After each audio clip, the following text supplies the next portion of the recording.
You're watching Family Feud and it's time for round 2. Let's call in Mikey and Melvin. Okay, Mikey. One hand in the mesa. Isang kamay sa likod. Yan. Here goes the question. Nag-survey kami ng 100 tao. Ang top 6 answers ay nasa board.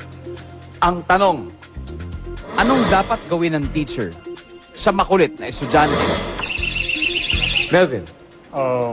Pinatatayo. Pinatatayo? Melvin, tignan natin kung ano sabi ng survey sa pinatatayo. Paano tayo yan? Number 3. Mikey, eto kailangan yung sagot mo mas mataas dyan. Anong dapat gawin ng teacher sa makulit na estudyante? Sigawan? Sigawan? Very good. Okay, sabi ni Mikey, sigawan. Pwede ba yun? Teachers? Pwede? O, tignan natin kung ano sabi ng survey sa sigawan. Wala. Okay, may go back to your family first. Let's play.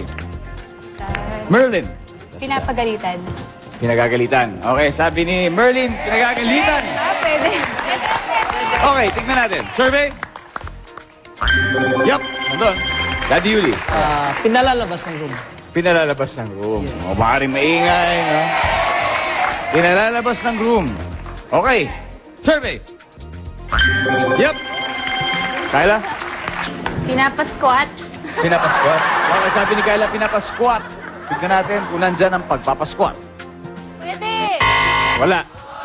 Melvin. Pinapatawag ang parents. Pinatatawag ang parents. Yun. Pwede. Posible yun. Okay. Pinatatawag ang parents.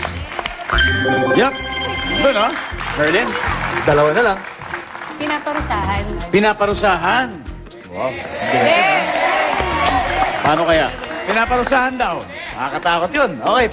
Pinaparusahan. Wala. Oh. Stand by to steal.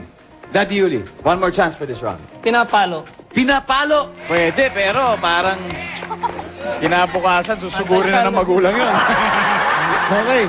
Pinapalo daw, estudyanteng makulit. Tignan natin kung sangayon ng survey dyan. Yun! Aba, nandun, Kyla. May isa pa. May isa pa. And that is our top answer. Pinapa-recite ng tinatanong tapos sasagutin niya. Pinapa-recite tapos tinatanong tapos sasagutin. Basta pinapa-recite kahit ayaw mag-recite. O, tinatanong nila yan. Diba? Anong sabi ng survey sa pinapa-recite?